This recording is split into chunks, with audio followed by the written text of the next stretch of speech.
sifat akhlak yang terakhir sebagai penutup, selain hubungan dengan Allah yang kita jaga, juga jaga hubungan dengan sesama. Saya akhiri, tersebut dalam hadis riwayat Muslim. Ada orang-orang yang dikisahkan dua jenis, satu perempuan, kedua umum. Yang perempuan diadukan oleh tetangganya. Dia rajin salat, rajin puasa, rajin baca Quran, diadukan tetangganya kepada Nabi, ya Rasulullah, si fulanah ini bersikap begini. Dia senang mencela tetangganya, senang berselisih. Kata Nabi, hiya finnar. Dia kalau nggak tobat, masuk ke neraka. Kalau tidak tobat, masuk ke neraka. Disebutkan di hadis Muslim riwayat sahabat Abu Hurairah radhiyallahu taala anhu. Perhatikan kalimatnya nih. Lihat kalimatnya. Nabi sedang kumpul begini dengan para sahabatnya, ditanya. Bertanya Nabi, atadrunal muflis? Tahu nggak kalian orang yang bangkrut saat di akhirat? Kata sahabatnya, ya Rasulullah, al-muflisu fina ma la dirham lahu wa la mata'. Ya Rasulullah, orang bangkrut di antara kami yang sudah nggak punya uang sepeser pun, nggak ada aset sedikit pun. Uang nggak ada, aset nggak punya. Kata Nabi, perhatikan baik-baik kalimatnya. Al-muflisu min ummati. Orang bangkrut dari umatku itu. Ingat, Nabi tidak menyebut umatnya Musa, bukan umatnya Isa, tapi umatku. Ada orang yang mengaku umat Nabi Muhammad disebut bangkrut oleh Nabi. Ya'ti yaumal qiyamati bi salatin. Datang di hari kiamat, salatnya begitu rajin dikerjakan saat di dunia. Wasiyamin, puasanya rajin. Wa zakatin, zakatnya tak tertunda. Wa ya'ti qad syatama hadza.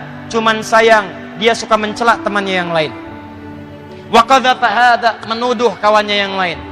Iri hati dengan pekerjaan kawannya, kemudian dia tuduh dengan tuduhan-tuduhan yang tidak layak. Dengki dengan jabatan yang dipangku oleh kawannya. Dia berprasangka harusnya dia, kenapa kawan yang lain yang diangkat. Kemudian dia iri hati, dia dengki, dia caci maki, dia sebarkan tebar fitnahnya. Apa yang terjadi? Kata Allah, lihat kalimatnya melalui lisan Nabi. Tu'khadhu hadza min hasanati wa hadza min hasanati. Kalau ada orang salat kemudian dia menzalimi orang lain, mencacinya, maka pahala salatnya langsung dipindahkan kepada yang dicaci itu. Tu'khadhu hadza min hasanati wa hadza min hasanati. Kalau ada orang kemudian puasa, lantas dia iri hati kepada kawannya, dia bicarakan keburukannya, maka diambil pahala puasanya, diberikan kepada orang yang dibicarakan keburukannya itu. Fa in faniyat hasanatuhu, kalau habis kebaikannya, tersisa keburukannya, maka diambil dosa-dosa orang yang dizalimi itu, ditimpakan kepadanya dan dilemparkan ke dalam neraka. Maka akhlak yang kedua, tidaklah diutus Nabi Muhammad SAW kecuali untuk menyempurnakan hubungan baik kita dengan sesama. Maka kali ini saya ingin mengajak kepada kita semua, bukan cuma kita rajin salat, rajin puasa, rajin baca Al-Quran, tapi bagian yang kedua ini yang tidak kalah penting. Orang yang bisa mempraktekkan ini, maka dijamin oleh Allah langsung di Quran surah ketiga, ayat 133 sampai 134, paling kanan sebelah atas di mushaf.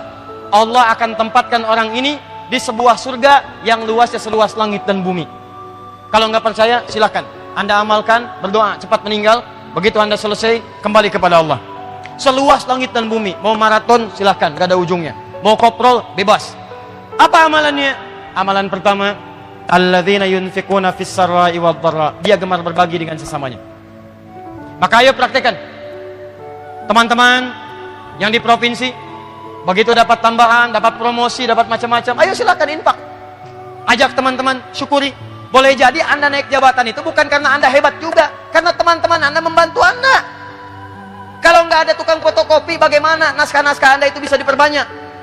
Kalau nggak ada yang ngetik, kalau nggak ada yang nyediain komputer, kalau Anda haus nggak ada yang nyediain teh, bagaimana Anda bisa menunaikan tugas dengan baik? Makanya adabnya kata Quran, begitu mendapatkan rezeki lebih dari Allah, bagi dengan sesamanya. Bahkan dalam hal ini jangan pisahkan non-muslim. Mungkin di sini ada pegawai yang non-muslim. Begitu Anda dapatkan rezeki, bagi. Yuk ajak. Makan yuk. Masya Allah. Tumben baik hari ini. Bukan tumben, tapi Allah memerintahkan saya untuk berbagi. Begitu mendengar kalimat Allah dalam jiwanya, boleh jadi hidayah akan terpajang dalam dirinya. Allah. Besoknya dia panggil lagi. Pak, kenapa? Apa Allah belum perintahkan untuk berbagi hari ini? Anda silahkan cek. Banyak hadis-hadis Nabi itu mendorong kita untuk berbuat baik dengan sesama. Jika seorang makan makanan, masak makanan, baunya sampai ke tetangganya, maka berikanlah bagian tetangga itu, walaupun cuma kuahnya, hafal tuh dengan kuahnya. Tapi awas, jangan salah cara mengamalkan. Anda yang makan ayamnya, kuahnya bagi orang, bukan. Dilihat bagaimana indahnya dalam Islam. Begitu Anda masak, sampai baunya ke tetangga, bagi, kata Nabi. Dia punya hak, dia merasakan baunya. Tapi saya tanya pada Anda, apakah Nabi mengatakan kalau tetangga Anda Muslim saja? Tidak. Ini Anda pulang nih, tetangga Anda samping ada yang Kristen, sampingnya lagi Hindu, sampingnya lagi Muslim. Anda pulang dari sini masak opor ayam, baunya ngalir ke semua rumah tadi. Yang Kristen dapat baunya, yang Hindu dapat baunya, yang Muslim dapat baunya. Nabi mengatakan bagi, jangan pisahkan mereka semua. Bagi satu-satu. Indah. Betapa tinggi nilai dalam Islam. Dan jangan dilewatin. Anda masak opornya, Kristen mah Hindu dilewatin. Islam yang dikasih. Keluar yang Kristen, Pak, opornya enak ya? Emang enak, Pak? Luar biasa. Cuman sayang, Bapak kafir. Oh, tidak. Kasih. Begitu Anda bagikan, maka dicatat pahalanya. Kalau Anda berikan ada tenaga dipakai sholat, Anda dapatkan pahala sholat. Anda berikan pada penghafal Quran, diberikan mushaf, begitu dibacakan oleh orang ini, setiap hurufnya 10 pahala untuk Anda. Nih, modalnya 50.000. Simpan mushaf di masjid nih. Begitu Anda simpan, dibaca oleh seseorang, satu huruf aja, satu huruf, baca satu huruf, turun At-Tirmidzi nomor hadis 2910. Man qara'a harfan min kitabillah falahu asyru hasanat. Siapa yang baca satu huruf dari kitabullah, dia diberikan 10 kebaikan, 10 setiap hurufnya. Nah, Anda yang kasih mushafnya, begitu disimpan mushaf di sini, Allahu Akbar. Dia baca, Anda dapat transferan pahala. Dan hampir mustahil ada orang baca Quran cuma sehuruf. Nggak ada. Ini mushaf siapa yang kasih? Pak Gubernur. Udah banyak pahalanya. Saya kasih sehuruf aja lah. Nun. Dah. Nggak bisa.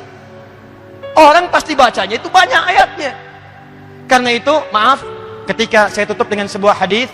Ketika Anda ingin menjadi umatnya Nabi Muhammad SAW, Anda hadirkan dengan nama maulid atau mauludnya. Anda ingin berakhlakul karimah, maka pesan Nabi, jaga hubungan dengan Allah. Saya pun Nabi, kata Nabi, tapi saya tetap salat tahajud. Saya Nabi, saya pun tetap mengeluarkan infak. Saya Nabi, saya pun tetap berikan kebaikan kepada umat dan kawan-kawan. Saya Nabi, saya berikan harta dan hak-hak keluarga.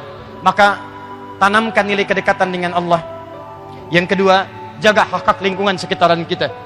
Orang tua, teman-teman, tetangga, kerabat. Kalau itu semua kita praktekkan, insya Allah keberkahan akan diturunkan di lingkungan kita semua. Siap insya Allah?